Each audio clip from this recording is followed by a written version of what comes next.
शाहिद अफरीदी भाई क्रिकेटर, इसको क्रिकेटर किसने बनाया पहले ये बताओ भाई। ये बंदा रोजाना पाकिस्तानी अवाम के लिए नफरत पैदा करता है इंडिया के दिल में, लेकिन आज इन्होंने एक स्टेटमेंट दिया है कि पाकिस्तान की क्रिकेट इंडिया के क्रिकेट से 10 साल आगे है, इंडियन क्रिकेट पाकिस्तान क्रिकेट से 10 साल पीछे है।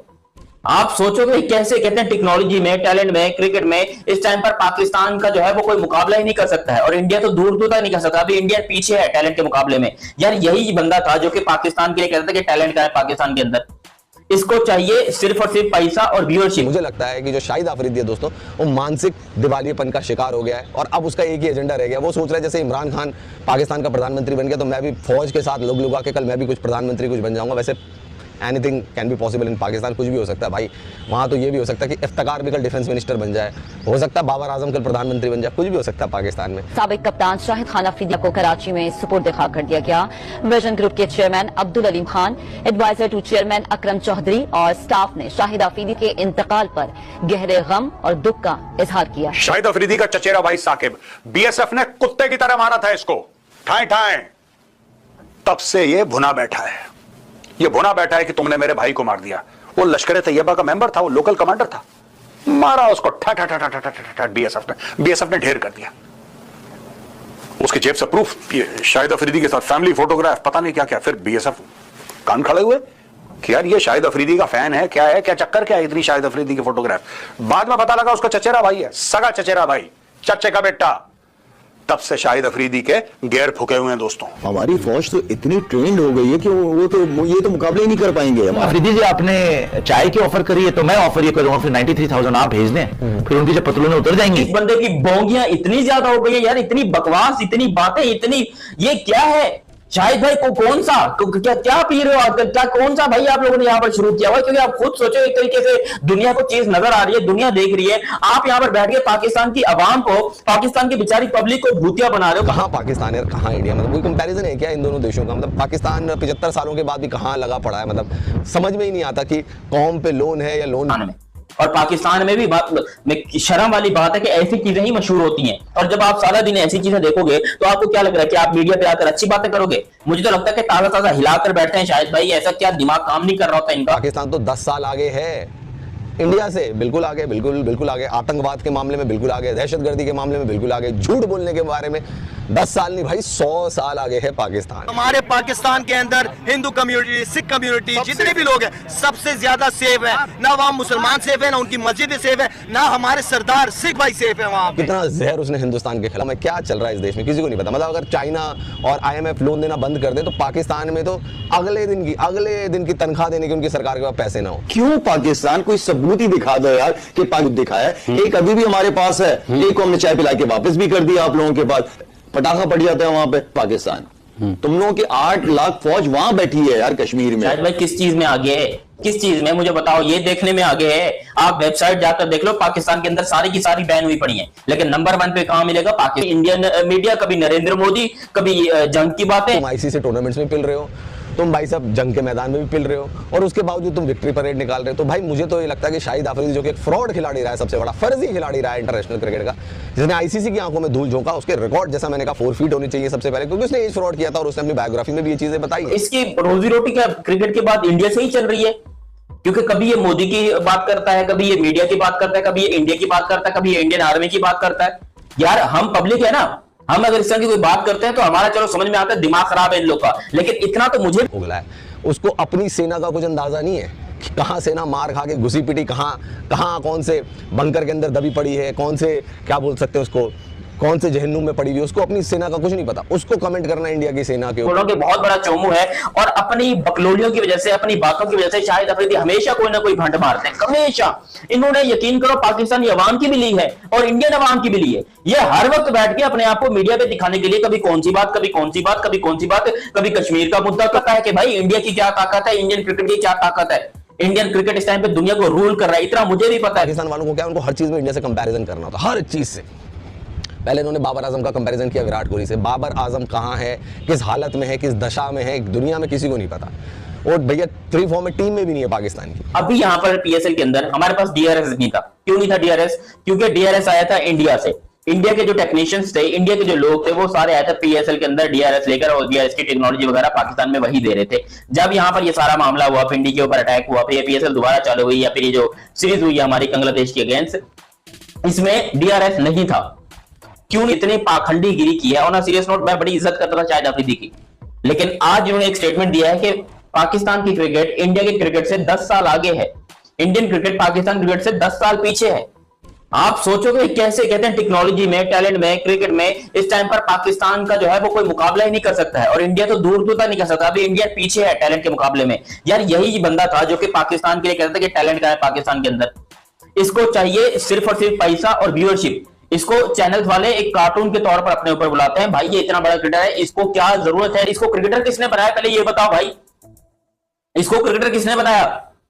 ये क्या चीज, हमें लग रहा था कि भाई ये बड़ा पीसफुल आदमी है, बड़ी मोहब्बत फैलाने वाला है, क्रिकेट की वजह से तो प्यार फैलता है, लेकिन इसने जितनी नफरत पाकिस्तान के लिए इंडिया के दिल में बनाई है किसी और ने नहीं बनाई।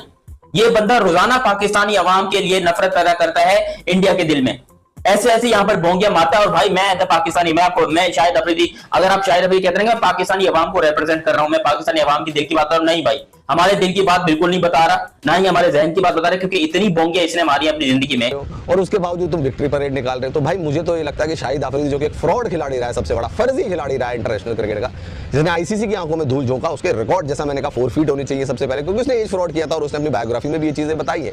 तो इस जैसे फ्रॉड क्रिकेटर की जो बातें हैं ना दोस्तों, इसकी बातों को सुनकर सिर्फ मुझे अभी हंसी आती है, और मुझे लगता है कि जो शाहिद अफरीदी है दोस्तों, वो मानसिक दिवालियेपन का शिकार हो गया है, और अब उसका एक ही एजेंडा रह गया। वो सोच रहा है जैसे इमरान खान पाकिस्तान का प्रधानमंत्री बन गया तो मैं भी फौज के साथ लग लुगा के कल मैं भी कुछ प्रधानमंत्री कुछ बन जाऊंगा। वैसे anything can be possible in Pakistan, कुछ भी हो सकता है भाई।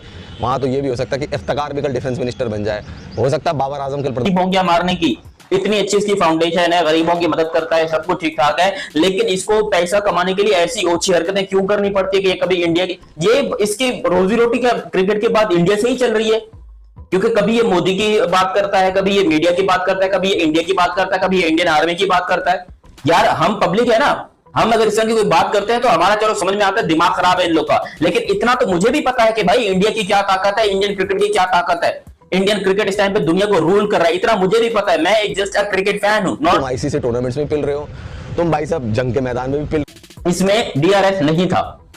क्यों नहीं था डीआरएस? क्योंकि इंडियन लोग वापस पाकिस्तान आए ही नहीं। जब ये मामला हुआ तो इंडियन लोग पाकिस्तान से चले गए, तो फिर वो वापस पाकिस्तान आए ही नहीं, जिसकी वजह से पाकिस्तान को बगैर डीआरएस के अंदर ये पीएसएल भी करवानी पड़ी, उसके अलावा अपनी जो ये बांग्लादेश और बांग्लादेश वाली सीरीज है ये भी करवानी पड़ी। और ये शाहिद भाई बैठ के बोलते हैं कि पाकिस्तान जो है वो 10 साल आगे है इंडिया से।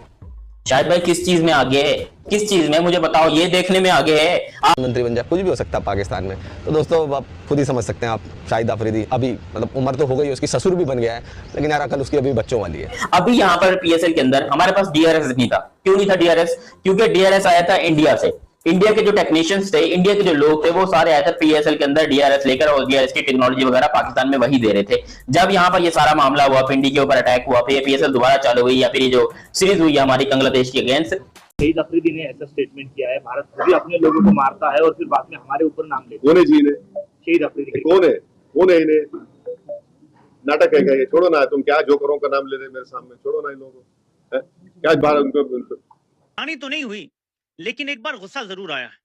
इन्हें मारे लितर 100 और गिने 1, और हर बार 100 के करीब पहुंचते हुए गिनती दोबारा 0 से शुरू करें। इनका तकब्बुर, इनका गरूर इनको ले डूबेगा। मुझे भी पता है, मैं एक जस्ट अ क्रिकेट फैन हूं, नॉर्मल। और ये बंदा जिसने क्रिकेट के अंदर अपनी जिंदगी गुजारी है 25 साल। हाँ, वैसे पता कॉमेडियन उन पे जचता है। ये तो हिंट दे रहे हैं भाई। पाकिस्तानी क्यों मुझे सबसे ज्यादा दोगले लगते हैं? ये पाकिस्तान के फॉर्मर क्रिकेटर सबसे ज्यादा दोगले मुझे इसलिए लगते हैं, ये बोलते हैं कि स्पोर्ट्स के साथ पॉलिटिक्स को मिक्स मत करो। क्या बोलते हैं? स्पोर्ट्स के साथ पॉलिटिक्स को मिक्स मत करो। कौन बोलता है? शाहिद अफरीदी बोलता है अम्मा टीवी के ऑफिस में बैठकर कि स्पोर्ट्स और ये अलहदा चीजें हैं, इनको मिक्स नहीं करना चाहिए। सबसे ज्यादा तो मिक्स तुम कर रहे हो। मुझे इसने इंटरनेशनल क्रिकेट खेली है, ये बंदा बैठ के बोलता है कि नहीं जी ऐसा नहीं है जी, दरअसल बात ये है ना जी कि इस तरह हो जाता है ना जी कि पाकिस्तान जो है वो 10 साल आगे। भाई किस चीज में? What other professions should they have? या ये होते किसी और अदर प्रोफेशन में? स्पोर्ट्स के अलावा भी किसी स्पोर्ट्स में आपको जो भी लगता है कि वो क्या होता है? एक्टर। एक्टर होते हैं। अच्छा, आपने कॉमेडियन नहीं कहना और कुछ भी आप जो कि बड़े हैरानकुन होता है। मेरा दिल चाह रहा है कि मैं बल्ला उठा के सर पे मारूं। हालांकि लिटरली अगर बोलोगे मैंने क्रिकेट देखना किस वजह से चालू किया था, मैंने शाहिद आफरीदी की वजह से क्रिकेट देखना चालू किया था। लेकिन इस बंदे की बोंगियां इतनी ज्यादा हो गई है यार, इतनी बकवास, इतनी बातें, इतनी, ये क्या है शाहिद भाई को कौन सा क्या क्या पी रहे हो आजकल, क्या कौन सा भाई आप लोगों ने यहाँ पर शुरू किया हुआ? क्योंकि आप खुद सोचो, एक तरीके से दुनिया को चीज नजर आ रही है, दुनिया देख रही है, आप यहाँ पर बैठ के पाकिस्तान की आवाम को, पाकिस्तान की बेचारी पब्लिक को भूतिया बना रहे हो। लगता है कि ताजा ताजा हिलाकर बैठते हैं शाहिद भाई। ऐसा क्या दिमाग काम नहीं कर रहा होता इनका? अपनी इज्जत को घोड़े पे चढ़ाया जा रहा है और फिर लोग कहते हैं कि नहीं जी हमारे लेजेंड्स की बेइज्जती करना करो। मैं हाथ जोड़ के माफी चाहता हूं। देखो, पाकिस्तान के अंदर पाकिस्तान को डुबाने में पाकिस्तान के अपने लोगों को बहुत बड़ा हाथ रहता है, लेकिन इससे ज्यादा घटिया बात हो नहीं सकती है कि आपके सामने एक चीज जो है वो सब कुछ नजर आ रहा है और फिर भी आप झूठ पे झूठ बोलो। क्यों? आपको अपने मुल्क की इज्जत बचानी है, असल में आप अपने मुल्क की ले रहे हो। और ये मैं बात कर रहा हूं पाकिस्तान के एक बहुत ही बड़े लेजेंड शाहिद खान आफरीदी के लिए। अब शाहिद भाई का एक statement, Shahid Afridi is just एक बहुत ही बड़ा चोमू, और मैं अंग्रेजी में गाली दूंगा तो यूट्यूब वाले समझ जाएंगे, इसलिए जो है मैं उर्दू में बोल रहा हूं कि बहुत बड़ा चोमू है। और अपनी बकलोलियों की वजह से, अपनी बातों की वजह से शाहिद अफरीदी हमेशा कोई ना कोई भंड मारते हैं, हमेशा। इन्होंने यकीन करो पाकिस्तानी अवाम की भी ली है और इंडियन अवाम की भी ली है। ये हर वक्त बैठ के अपने आप को मीडिया पे दिखाने के लिए कभी कौन सी बात, कभी कौन सी बात, कभी कौन सी बात, कभी कश्मीर का मुद्दा, कभी इंडियन मीडिया, कभी नरेंद्र मोदी, कभी जंग की बात। भाई हमारे दिल की बात बिल्कुल नहीं बता रहा, ना ही हमारे जहन की बात बता रहा, क्योंकि इतनी बोंगियां इसने हमारी अपनी जिंदगी में, इतनी पाखंडी गिरी की है। और ना सीरियस नोट, मैं बड़ी इज्जत करता था शाहिद अफरीदी की, लेकिन आज इन्होंने एक स्टेटमेंट दिया है कि पाकिस्तान की क्रिकेट इंडिया के क्रिकेट से 10 साल आगे है, इंडियन क्रिकेट पाकिस्तान क्रिकेट से 10 साल पीछे है। आप सोचो कि कैसे, कहते हैं टेक्नोलॉजी में, टैलेंट में, क्रिकेट में इस टाइम पर पाकिस्तान का जो है वो कोई मुकाबला ही नहीं कर सकता है, और इंडिया तो दूर दूर तक नहीं कर सकता। अभी इंडिया पीछे है टैलेंट के मुकाबले में। यार यही बंदा था जो कि पाकिस्तान के कहता था कि टैलेंट का है पाकिस्तान, इंडियन क्रिकेट की क्या ताकत है। इंडियन क्रिकेट इस टाइम पे दुनिया को रूल कर रहा है, इतना मुझे भी पता है। मैं एक जस्ट क्रिकेट फैन हूं, नॉर्मल। और ये बंदा जिसने क्रिकेट के अंदर अपनी जिंदगी गुजारी है, 25 साल इसने इंटरनेशनल क्रिकेट खेली है, ये बंदा बैठ के बोलता है कि नहीं जी ऐसा नहीं है जी, दरअसल बात ये है ना जी कि इस तरह हो जाता है ना जी कि पाकिस्तान जो है वो 10 साल आगे। भाई किस चीज में शायद, भाई किस चीज में आगे है, किस चीज में मुझे बताओ, ये देखने में आगे है। आप वेबसाइट जाकर देख लो, पाकिस्तान के अंदर सारी की सारी बैन हुई पड़ी है, लेकिन नंबर 1 पे के अंदर इसको चाहिए सिर्फ और सिर्फ पैसा और व्यूअरशिप। इसको चैनल्स वाले एक कार्टून के तौर पर अपने ऊपर बुलाते हैं। भाई ये इतना बड़ा क्रिकेटर है, इसको क्या जरूरत है ऐसी भोंगियां मारने की? इतनी अच्छी इसकी फाउंडेशन है, गरीबों की मदद करता है, सब कुछ ठीक ठाक है, लेकिन इसको पैसा कमाने के लिए ऐसी ओछी हरकतें क्यों करनी पड़ती है कि ये कभी इंडिया की, ये इसकी रोजी रोटी क्या क्रिकेट के बाद इंडिया से ही चल रही है? क्योंकि कभी ये मोदी की बात करता है, कभी ये मीडिया की बात करता है, कभी ये इंडिया की बात करता है, कभी ये इंडियन आर्मी की बात करता है। यार हम पब्लिक है ना, हम अगर इस तरह की कोई बात करते हैं तो हमारा चलो समझ में आता है दिमाग खराब है इन लोग का, लेकिन इतना तो मुझे भी पता है कि भाई इंडिया की क्या। जय हिंद दोस्तों। तो दोस्तों आप लोगों को यह वीडियो कैसा लगा? अगर वीडियो पसंद आए तो वीडियो को लाइक और हमारे चैनल को सब्सक्राइब कर लें, क्योंकि स्पोर्ट्स से रिलेटेड और इंटरेस्टेड वीडियो आप तक पहुंचता रहे। तो नमस्कार दोस्तों, आपने पूरा वीडियो देखा ही होगा कि किस तरह पाकिस्तानी मीडिया लेके शाहिद अफरीदी की ये न्यूज़ निकल के आ रही है कि शाहिद अफरीदी ने बोला कि इंडिया पाकिस्तान से 10 साल पीछे है क्रिकेट के मामले में। यह सुन पाकिस्तानी मीडिया ने शाहिद अफरीदी को जमकर ट्रोल किया। जहां तक आपको बता दें कि पाकिस्तानी मीडिया यह बोल रही है कि ना ही पाकिस्तान के क्रिकेट इंडिया से आगे है, ना ही टेक्नोलॉजी के मामले में, ना ही खेती बाड़ी के मामले में, कोई कुछ में भी नहीं पाकिस्तान इंडिया से आगे है। जहां तक इंडिया इकनॉमी के मामले में चौथे नंबर पर चला आया है, और पाकिस्तान इकनॉमी के मामले में भी भिखारी जैसा देश बनकर अभी तो वो पाकिस्तान जो भूख के लिए, पानी के लिए और तरसते रहे हैं। और दरअसल दोस्तों आपको बता दें कि पाकिस्तानी मीडिया ने अफरीदी को जमकर ट्रोल कर रहे हैं और बोल रहे हैं कि शाहिद अफरीदी अब पागल हो गया है। और आपको बता दें कि BCCI ने भी शाहिद अफरीदी के खिलाफ कड़ा एक्शन लेने का दावा कर रहे हैं। तो इस पर इंडियन मीडिया और पाकिस्तानी शाहिद अफरीदी को क्या जवाब देती है, यह आप लोग हमारे चैनल पर बने रहिए। तो दोस्तों आपको क्या लगता है, शाहिद अफरीदी सही बोल रहा है या गलत बोल रहा है? अपना अपना राय कमेंट बॉक्स में ज़रूर दें, और जो भी इंडिया के फ़ैन हैं वह वीडियो को लाइक और हमारे चैनल को सब्सक्राइब कर लें, और कमेंट में जय हिंद ज़रूर लिखें। तो मिलते हैं नेक्स्ट वीडियो में ऐसे ही मज़ेदार वीडियो के लिए हमारे चैनल को सब्सक्राइब कर लें। मिलते हैं अगले वीडियो में, तब तक के लिए धन्यवाद।